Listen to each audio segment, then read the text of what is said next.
thought you might like to go to the show. No, hey there.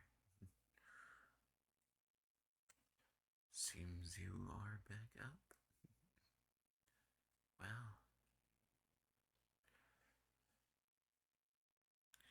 hope you enjoyed your little nap,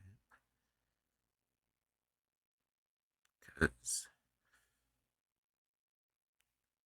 the wall and talking about it is gonna be a doozy, a very long time. We'll see.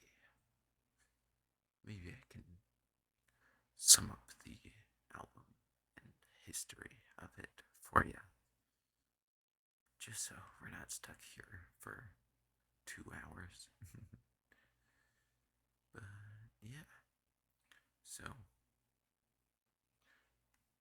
previously it was, Animals, which came out in 1977, and this time, or well, now it's gonna be The Wall, made in 1979. Probably one of Pink Floyd's last greatest hits, um, for a little bit at least, while the band was still all together, as this was the last one where all the members were present. Well, I guess not, but I'll let you know about that in a bit.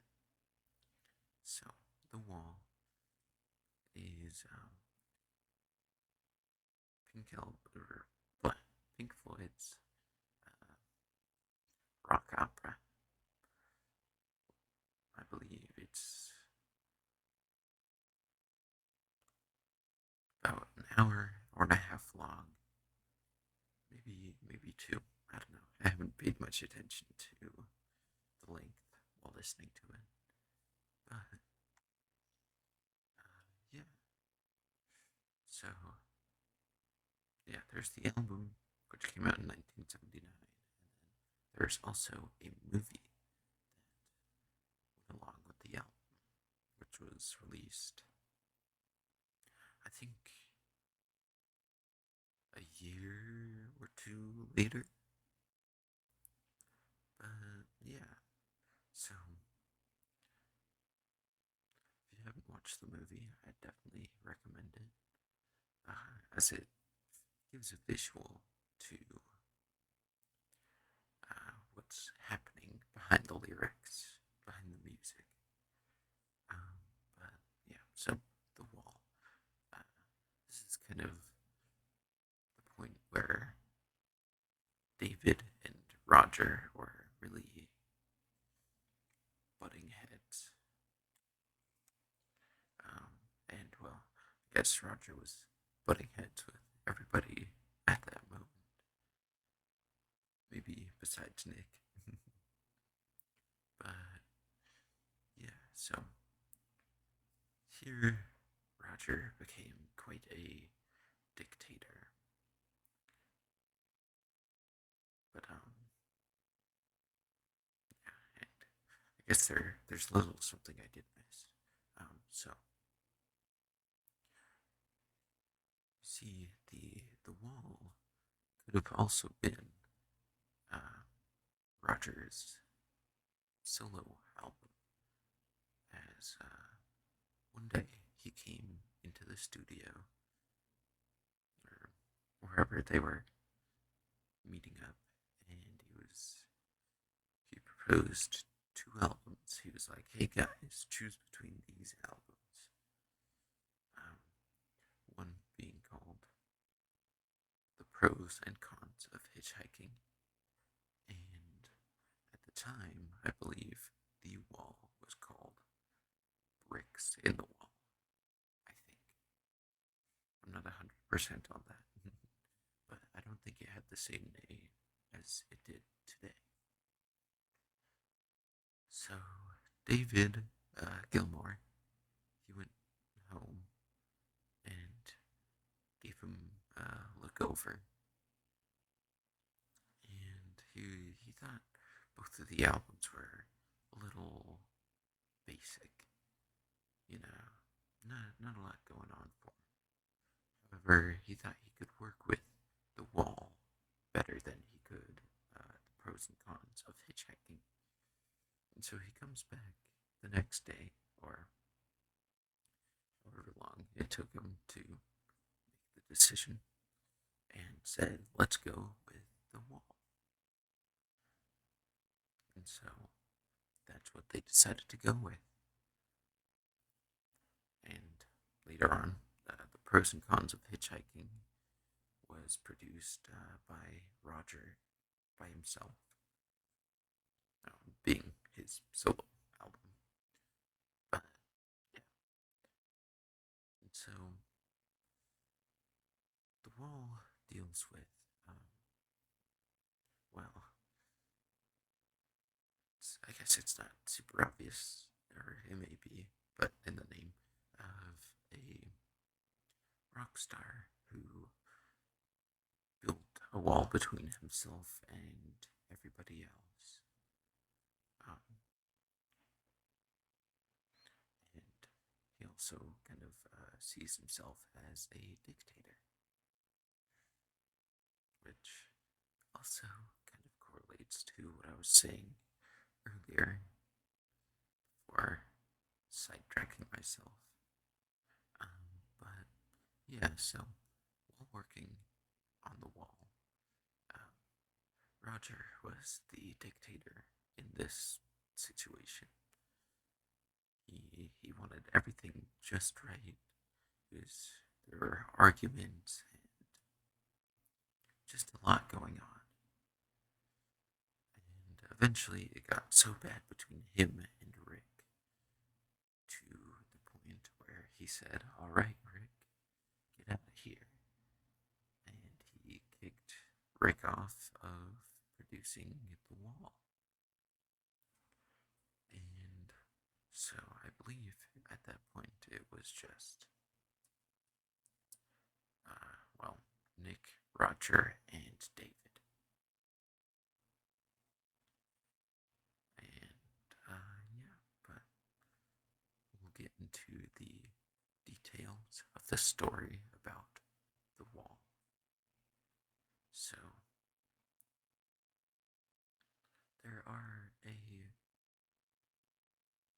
couple differences between the movie and just the album itself. The movie starting off with a song from the final cut, which is unused music from The Wall. I unfortunately don't know a lot about that album. Yeah, and so the album just starts off with In the Flesh, or well, I suppose In the Flesh, as it's called, with as it has a question mark at the end.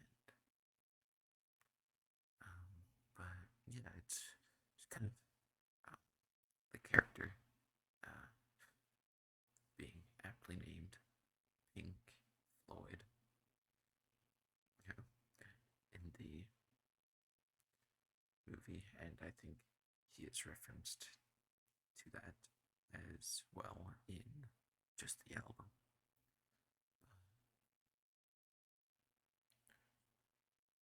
Yeah, so it's the character Pink welcoming everybody, saying, "So you thought you might like to go to the show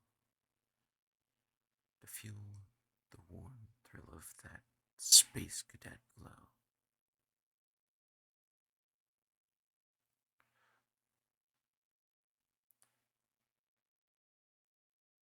Is something eluding you, sunshine?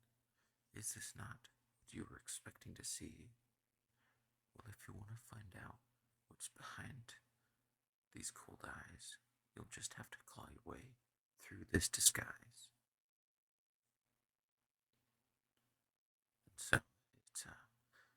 the album in general is very guitar heavy. Um, well, I guess, yeah, goes heavy on the guitars, heavy on the drums, and I don't think that there's a lot of piano or anything that Rick was specialized with for the band, as he was kicked out, like I said earlier. But yeah, and so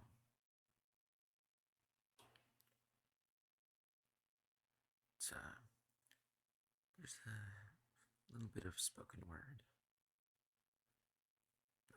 at the end of In the Flesh. Like, well, where are all the sound effects, action, and then somebody referred to as Johnny. So, yeah, says Johnny, Johnny, Johnny, which I don't really know who he could be referring to. But then there's the loud kind of air horn of, the planes of when this album is supposed to take place, which is World War I or World War II.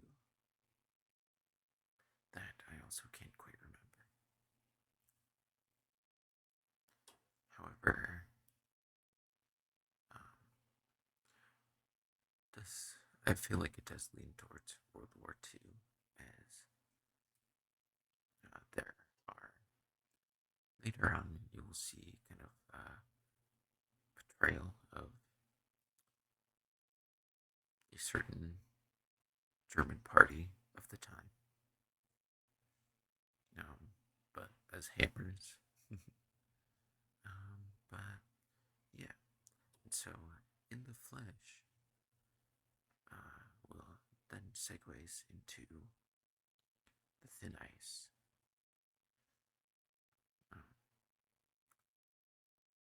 and well, this whole album in general is just great, with one song going into the next, really telling its story, and I guess that is vital to tell the story at its best. Um, and I guess before I get too far ahead of myself, um, this album is also kind of represents the passing of his father, and so that's kind of why the character Pink um, kind of grows up and builds a wall between him and the world. It's because his home life after his father died in the war was not the greatest. Well, not easy for him or for his mother, since she was raising him all alone. But yeah, so the Thin Ice is, well, I'm not sure quite the meaning behind that one, but I guess it's not the most important. I'll mostly be going over the more famous and familiar songs from this album, but could be about maybe the wrongdoings that Pink had done, or something like that. Something like that. But yeah, so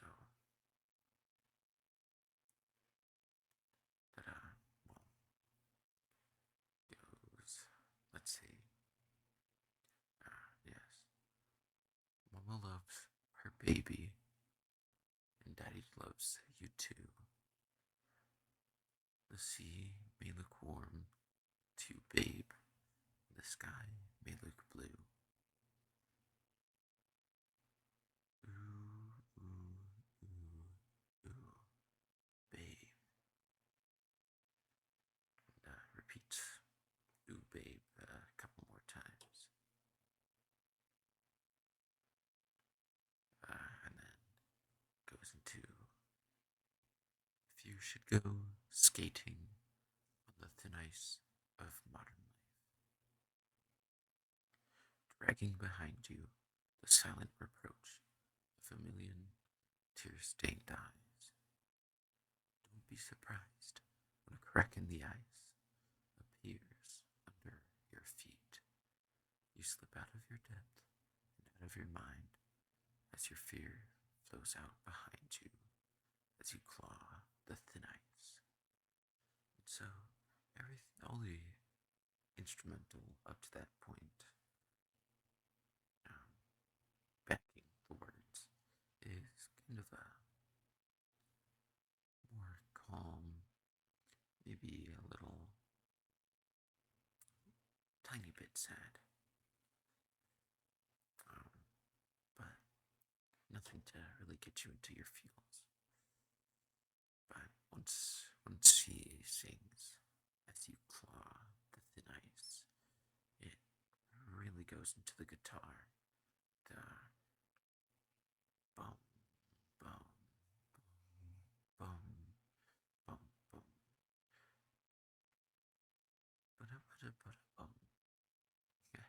Yeah, sorry, I'm still not the best at recreating the instruments, but it's a total tone shift between what the song was before and how it is at that moment. But yeah, then after the thin ice, it goes into another brick in the wall, part one. Part one. And so with that, it's well, it starts off with I guess the starting point of what caused Pink to start building this wall. Um, that being the death of his father. And yeah, with the lyrics stating, Daddy's flown across the ocean, leaving just a memory, a snapshot in the family album. Daddy, what else did you leave for me? Daddy, what else did you leave for me? Or what else did you leave behind for me? All in all, it's just a brick in the wall.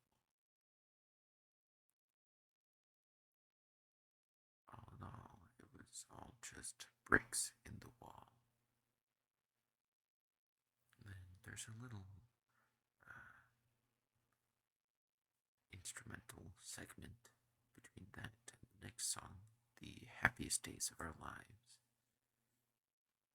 which talked about school at the time. Well, in that era, with the lyrics. Shoot.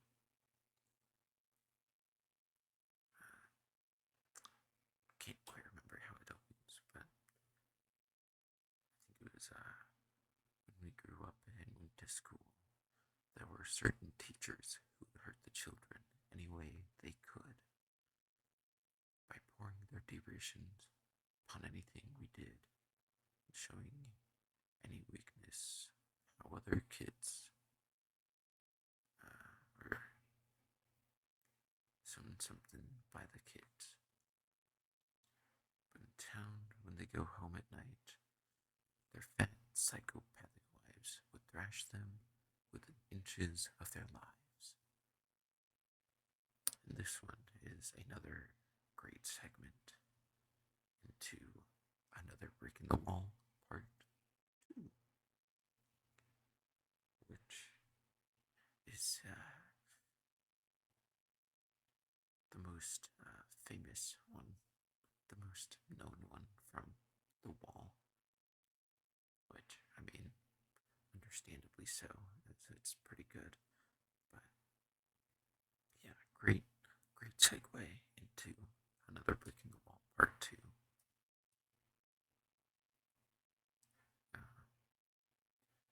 Which also talks about school being another brick in the wall, in Pink's wall. And yeah, so it's at this point where in the movie there's actually a little reference to money from the album Dark Side of the Moon. As the teacher, well, the scene is Pink is, well, young. He's sitting in a classroom writing poetry, and his teacher comes by and nabs his book and starts reading out lyrics to money. The most notable one I can remember at the moment is, "I'm alright, Jack. Keep your hands off of my stack." And also the lyrics, "Might buy me a football team."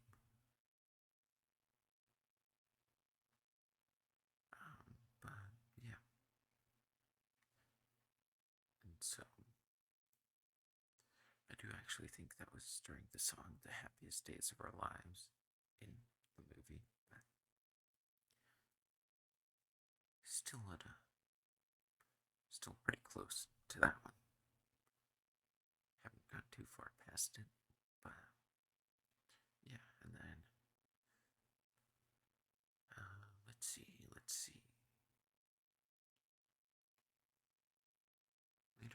Later on in the album and the movie, um, there is one song that was switched out, I guess, for both the album and the movie.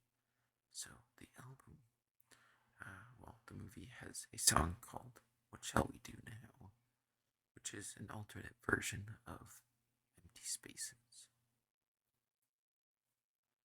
However, the album, as I said, has empty spaces instead of "What shall we do now?"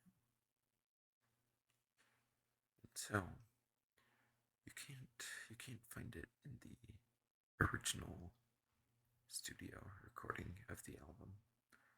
However, you can hear them play it live in the album "Is There Anybody Out There?", which was a live performance of the album. Sorry, the wall. But yeah, and then a song forgotten in the movie is "Hey You," which personally is what got me into Pink Floyd after hearing it on the car radio one night. But yeah, and so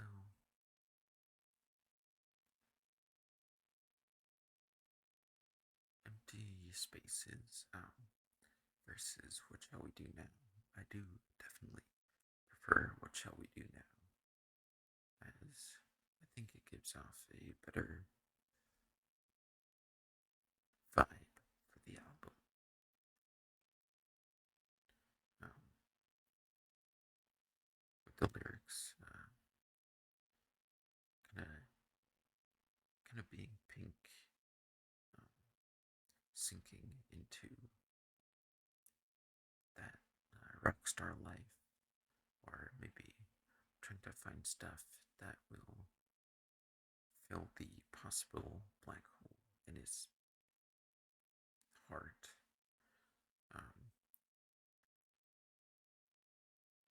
with the lyrics, what shall we use uh, to fill the empty spaces where waves of hunger roar? Shall we set out across the sea of faces in search of more and more applause? And so, yeah, maybe that's Pink saying, you know, he likes the applause, um, and the money that comes from being a rock star. But yeah, then the lyrics. Shall we buy a new guitar? Shall we drive a more powerful car? Shall we work straight through the night? Shall we get into fights? Leave the lights on at home? Oh, let's see. Oh, I think it's leave on the lights, drop bombs.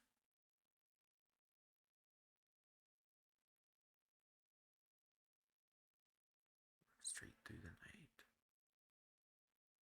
Leave the lights on, drop bombs, do tours of the East, contract disease, bury bones, break up homes, send flowers by phone, go to shrinks, give up meat, release sleep,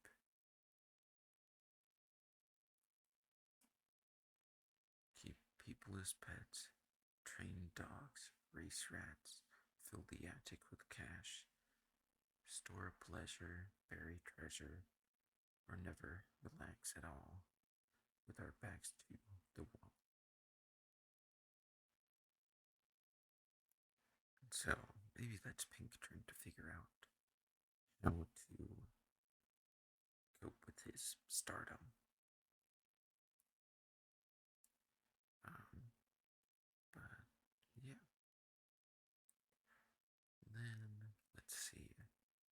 The next famous or more well-known song being,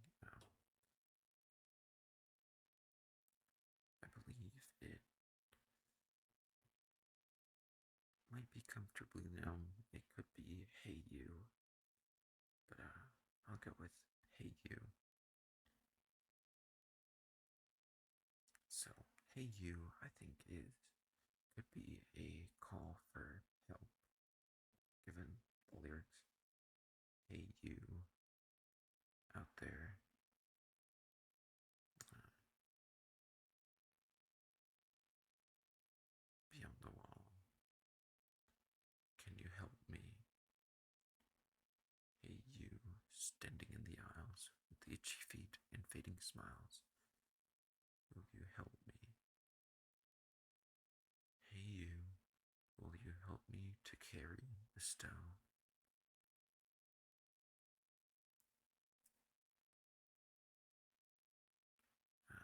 And then, I don't know. I know I'm not gonna get the lyrics 100%, unfortunately.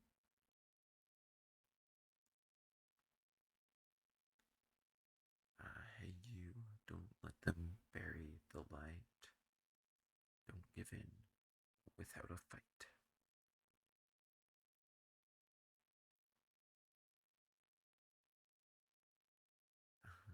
But yeah, so I think he's calling to different people, um, asking for help because he's not quite sure what to do. But that's also just speculation. Um, but I also think it may be also talking about him abandoning his status with the lyrics, "Open your heart, I'm coming home," which then it also goes into a very sick, like, guitar instrumental section.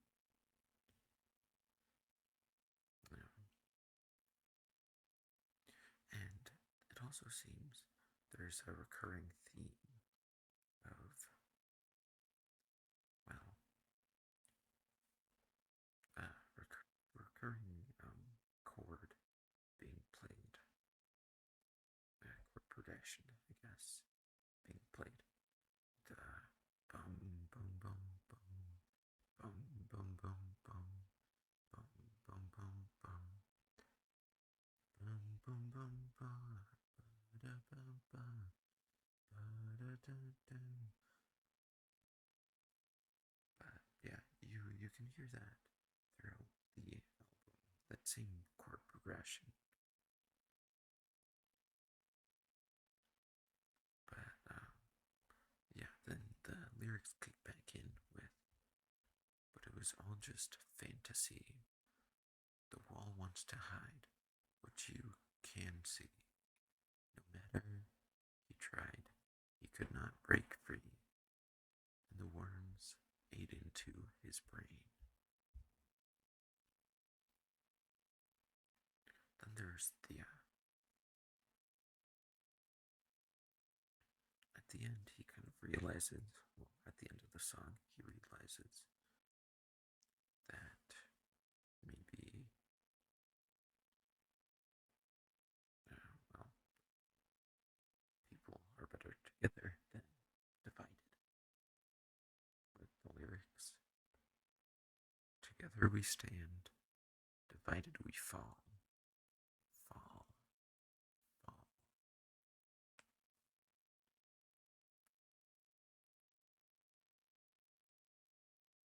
But yeah,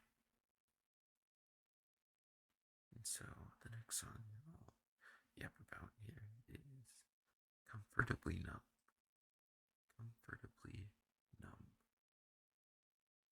Now this one, it's a little less obvious with just the lyrics, but in the movie, um, it's well, about Pink doing a certain controlled substance that requires a needle and injection. After heating said substance up, but yeah, and so kind of talks about how he gets this strange feeling after doing it, and the last time he could remember feeling that way is when he was young and was sick.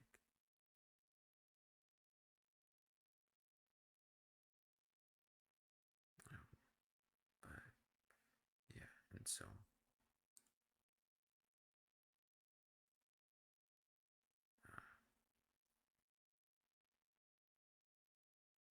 I can't quite remember the lyrics, but could also be something about losing sight of his dream. Well, given the lyrics, uh, "I had a fever. My hand felt just like, my hands felt just like two balloons. Uh, so feeling, light and almost weightless." And then the lyrics,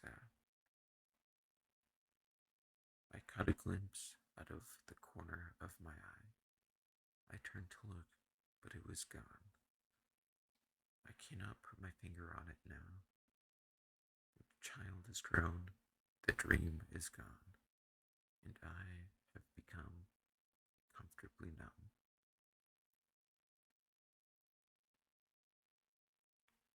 But yeah, I mean the guitar in all this whole album is really spectacular. Uh, they really knew what they were doing here. But in the movie, after Comfortably Numb, and maybe in the album, comes In the Flesh, without a question mark this time. And this one is, I guess, Pink, Pink's new identity, um, being kind of more of a dictator, or feeling like one. This song has a little more sensitive word, so I won't go over the lyrics. Um, but yeah, and so can't quite remember. I think it might be Pink is having a hallucination, or he was hallucinating everything up until the point of his show, which was in the flesh. But yeah, and then it goes on to, let's see, the next more well known song would be,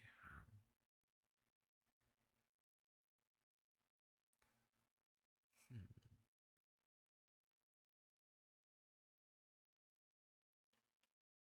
shoot, yapping about Pink Floyd, and I can't even remember the progression of the album. Sorry about that.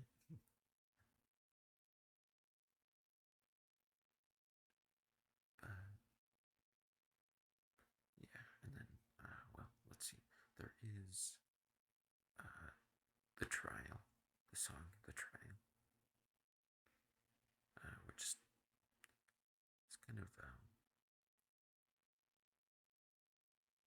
the point where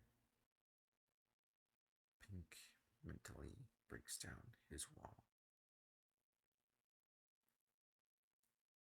The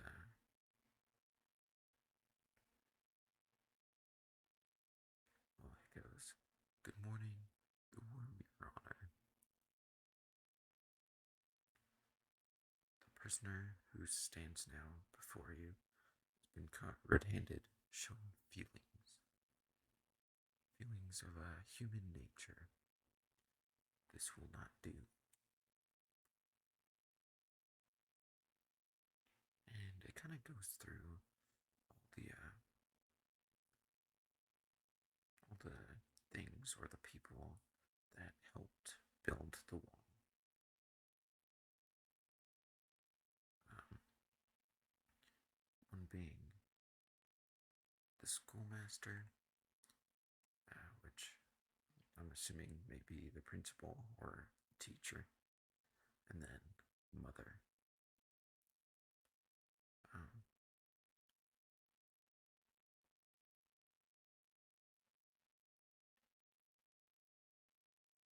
but yeah,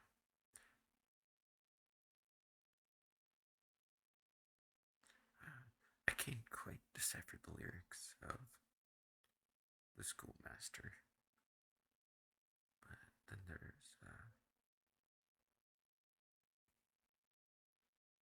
when mother comes in,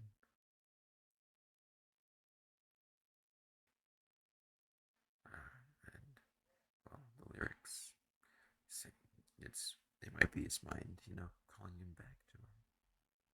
And so, yeah, mother's lyrics being, "Come to me, my baby, let me hold you in my arms. never wanted you to get in any trouble. Um,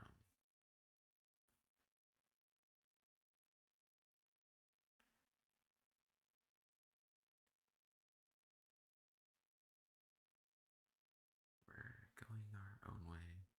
Please, Your Honor, let me take him home. Then,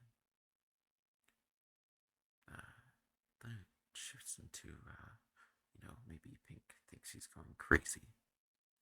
The lyrics, crazy over the rainbow, I am crazy.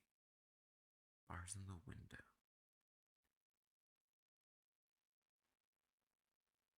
Uh, and then there must have been a door there in the wall when I came in.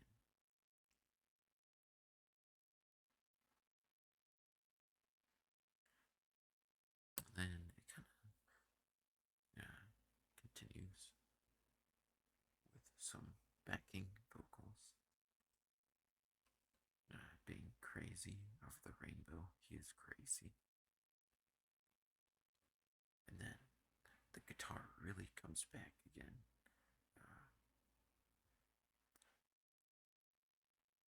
And the lyrics.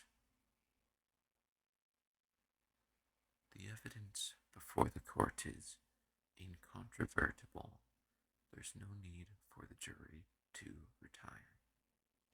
In all my years of judging, I have never seen before of someone more deserving of the full penalty of law.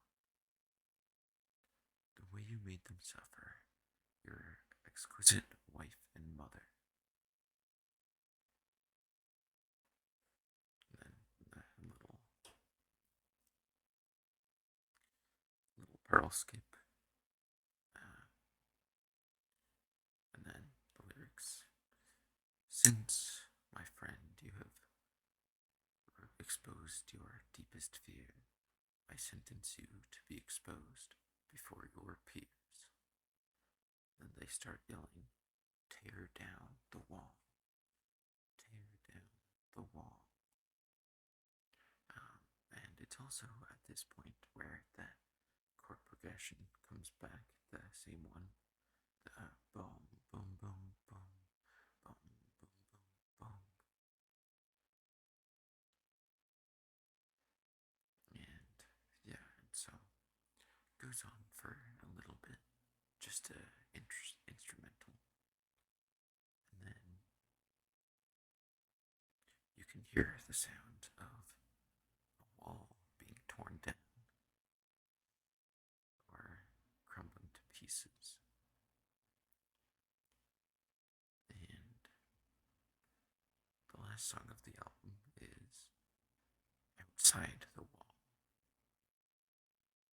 This one is a very quiet and, I guess, chill, maybe kind of sad-ish song. With what sounds like maybe an accordion in the background. No. And I can't quite remember the lyrics. Unfortunately, again.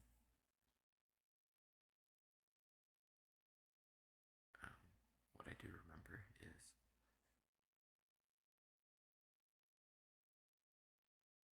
uh, the bleeding hearts and the artists. Oh wait, let's see. Let's see. Some gather together in bands. The bleeding hearts and artists make their stand. And when they've given their all, some stagger and fall. After all, it's not easy. Banging your head against some mad bugger's wall.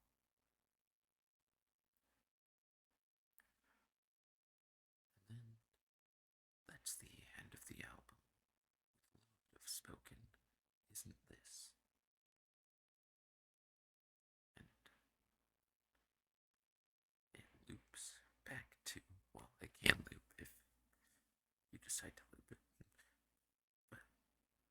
was intended to loop back to the beginning of the album, where In the Flesh actually starts with where we came in. And so it's just a self repeating cycle of a wall being built and being torn down. Yeah, and so that's something else I really like about the album. Is how just they put so much work into the story and they made it loop essentially. With yeah, isn't this where we came in? But yeah, so that's me yapping about the wall.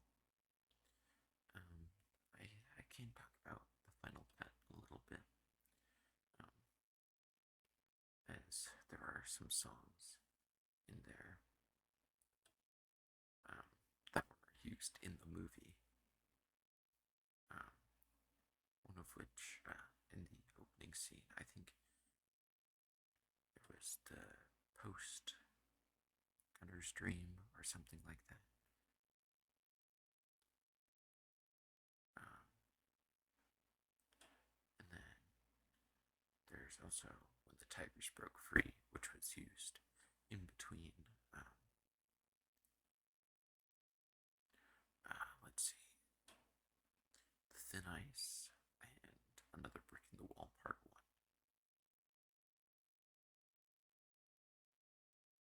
And so, yeah, but definitely if you haven't watched the movie, like I said earlier, you should definitely check it out. And definitely also just sit down and listen to the whole album, The Wall, uh, in one go, as it will give you the full story. However, it is also a good album if it's just being shuffled in a playlist. But yeah, and so I think after your next nap, we should be able to finish up with the history of Pink Floyd. I think next one being a momentary lapse of reason.